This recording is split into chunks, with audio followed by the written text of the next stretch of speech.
us on a few topics here, as usual. Without waste of time, we have two gentlemen here who have decided, despite the rainy day, they have decided to go through the odds to be here to serve you out there. We want to welcome Dr. Busi Ernest, a psychologist from the University of Boya. You're highly welcome to Crossview again today. Thank you very much, Mr. Mwambo Williams.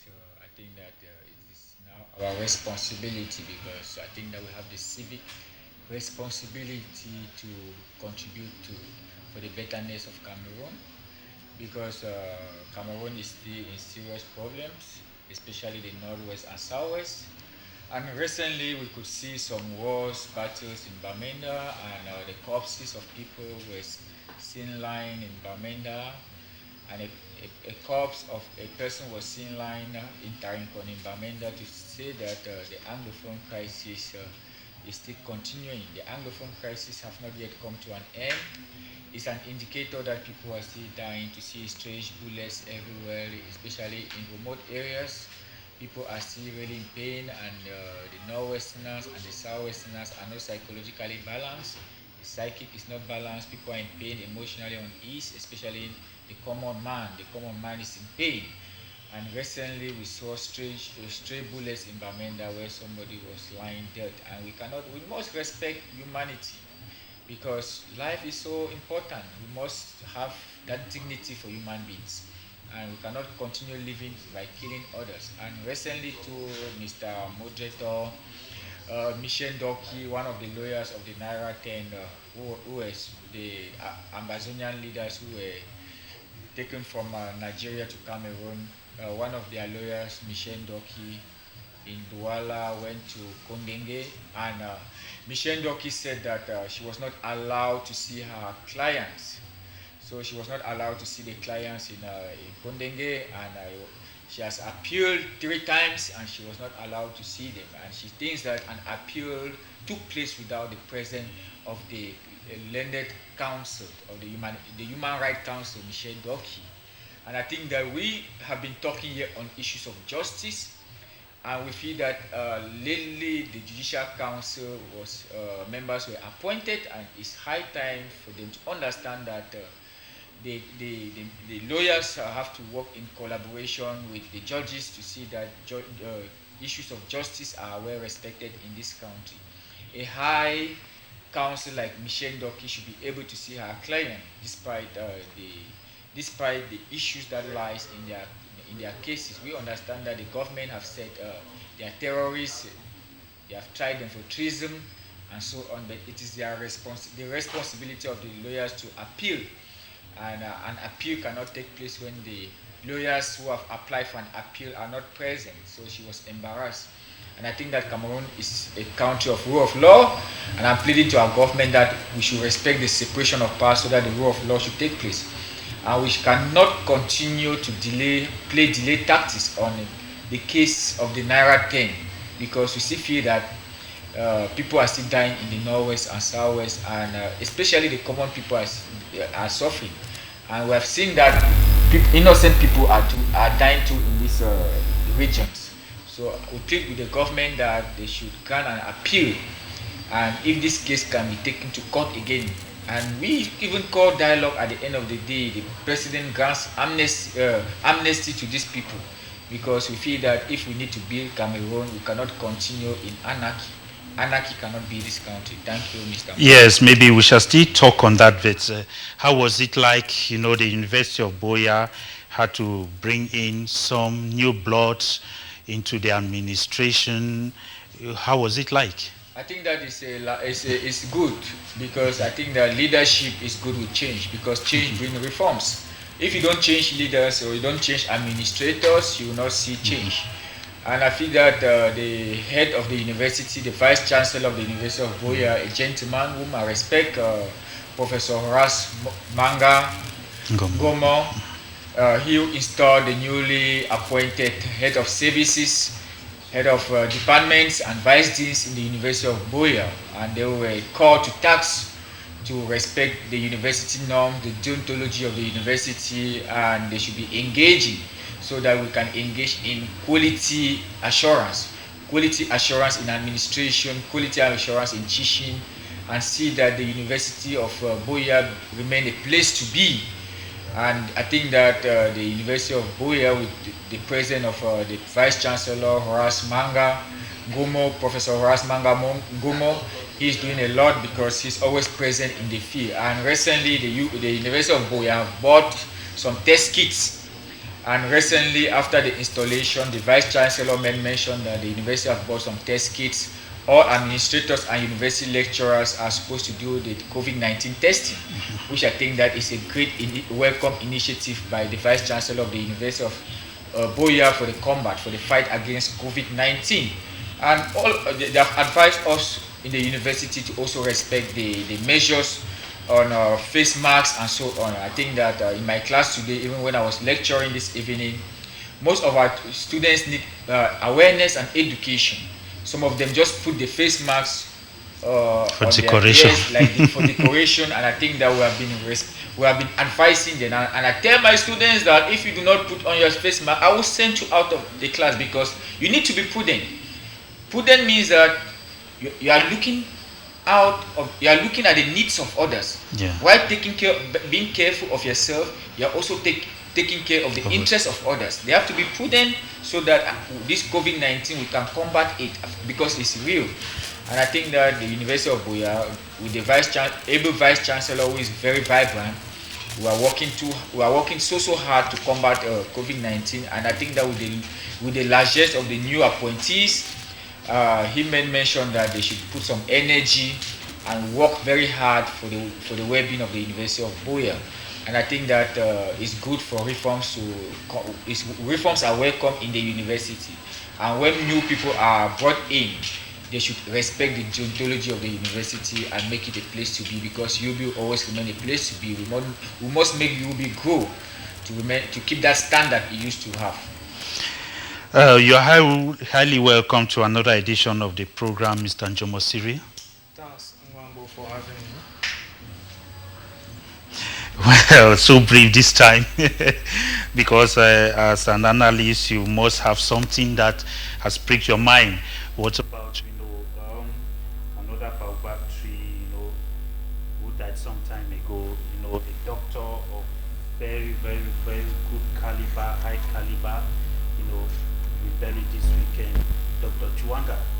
What do you say about that? Well, I don't know much about Dr. Chuanga, just for the fact that he owned one of the most prestigious health clinics here in Buea.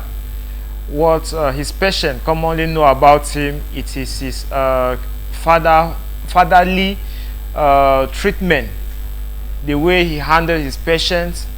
Most people were happy of, and they were surprised, they were taken by surprise to know that this legend doctor perished under heart attack, as it's been said. But besides Dr. Chuanga's death, let's also talk about Ernest Obama, the Vision Cards journalist that is known to champion hate speech, tribalist, and xenophobic talk on media. This journalist that has been very close to the Yaoundé administration, unfortunately, has been caught within the cobwebs of the tycoons. The accusation levied on these journalists are very sensitive, and they are financially related with the media house with which he was working. And I'm surprised to see journalists instead celebrate that one of theirs is kept under detention and will likely be transferred to the maximum security prison Konengi if care is not taken. It's been already announced. And when I go through social media, I see a lot of journalists celebrating. So I want to ask myself, Wazizi case is still very much fresh in our memory. He was kidnapped in the same atmosphere, and all we know is that he suffered from torture and finally died. Even his remains has not been brought to the to court, neither to the public. And what makes them celebrate for another journalist who is also victim of another barbaric law that is yet to be consensus with the people? So these are two measures, these are two ills that we must be able to denounce them. Denounce the kind of juxtaposed justice that is brought before journalists. Away from that, we also have Chief Cameroon Paul. yeah, The Star newspaper. Yes. yeah, the Who publisher. joined the journalists just a few weeks back to go to the governor's office concerning Wazizi's case. Actually, he He's was concerned with the media, the Commonwealth. He's the president of Commonwealth Media he Association. was a spokesperson Yeah. for that protest stage before the governor's office here in Boya some 3 weeks ago. And unfortunately, since that does not announce when or how he died in Limbe, and all we had that the condition surrounding his death is not yet known, but we know COVID-19 is out. So while waiting, I will take on me to say that COVID-19 is not very far from the causes of his death, though he has not been officially stated like that. But some of us, we just want to take risks and say certain things. But I want to seize this opportunity to address my sincere condolence to the beloved family, the biological family, but also to journalists that recently have lost quite important. You want to know that Chief is one of the founding member of CAMASEJ, which is the Cameroon Association of English Journalists. He is equally part of those that have always helped the government to support the Anglophone cases, to make the Anglophone voice heard in this country before being the Commonwealth Journalist President in Cameroon. He is also the Vice President of the African Commonwealth Journalists. He, alongside other journalists, have done quite a lot. He is a chief in the Lebialem constituency, and he has been honored by the head of state as a commander of the Knights of Valor. He has done quite a lot of things, and is a veteran journalist that has also employed some Cameroonian over the years. So it is with a lot of sadness that we register him henceforth amongst the dead, and we wish that his soul rests in peace. Besides that, there are some updates about Samuel Wazizi. I'm sure we might be talking about that in subsequent we shall be talking seconds just to to say yes, condolences to the bereaved family, especially that of Chief Cameroon Paul, that of Dr. Chuanga, and many others. But before I come to you, I want to let us look at this situation whereby, because we have been having situations whereby barristers at law are not allowed to meet their clients, especially what has happened with a well-known, well-learned barrister, Michelle Doki. Now, what's your take about, the conflicting services in the judiciary as a whole?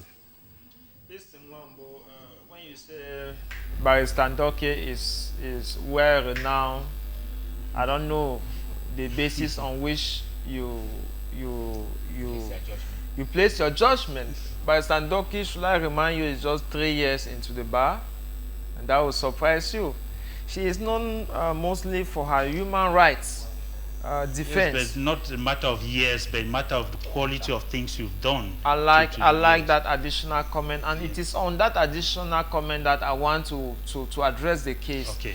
That it's not normal that the defense counsel of the Naira 10 has not been able to meet their client for 3 additional. They have been to court 3 times without any defense counsel.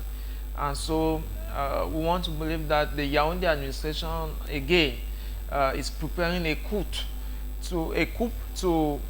to sentence these victims, these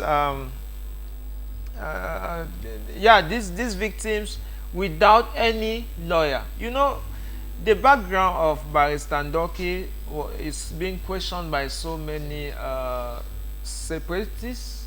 Yeah, I don't always like that word separatist, but we reading over social media, we saw some people grumbling that Barrister Ndoki involving in the Naira 10 defense, is it really safety for her? Is she not part of the Jacobin francophone system?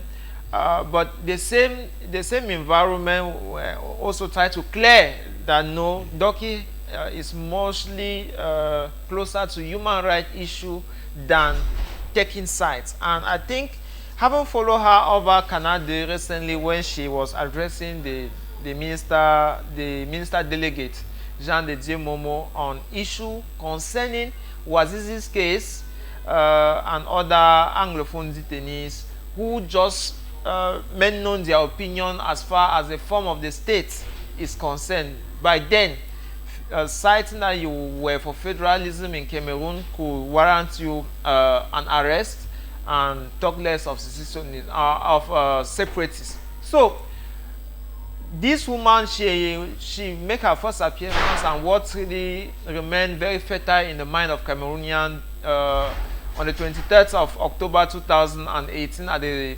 Constitutional Court in Yaoundé, when they were defending the what Camto calls the stolen election, the penalty that did not entered the poll, and they have not seen the ball so far. So that is when she make her appearance for the first time. But those who have read deeply know that she has been a business lawyer for long, for very big corporation. So it's not a woman that is looking for what to eat. It's always good that we clear the atmosphere. She has nothing to do with looking for what to eat. She is a well-groomed woman, and she is truly standing for the Naira 10. I read her last post where she's posting that the leader of the Naira 10, unfortunately Ayuk Sisiko, will not benefit from her counsel simply because the Yaoundé administration is stopping her. Chasing her away in such a nonsense way simply means that they have no respect for the work of the lawyers, and this is where we want to call, and want to do that with a lot of authority, to call the bar council that one of their registered member for that matter, is being stopped to exercise her duty. Does it mean that she should pack and go back home and stop exercising? I think this is where the bar needs to come in and stand for their members, because we exist, we take membership in associations so that in due time they can assist us, they can stand for us, they can protect us. Okay? And so this is the time we want the bar president to come out and address the nation and take sides with their member against this intimidation, because that is how I put it. It is an intimidation that they are putting before any lawyer that is going to stand for the Naira 10, because it's allegedly believed that the Naira 10 have been named terrorists. And their only future is a death sentence. That is what they are suffering. They are currently running after. Okay, while we are talking of this, dear viewers, I'll call on the broadcaster to just put the first topic on air, which is about Wazizi. You know, there's that global call that there should be justice for Wazizi, where the United States have come in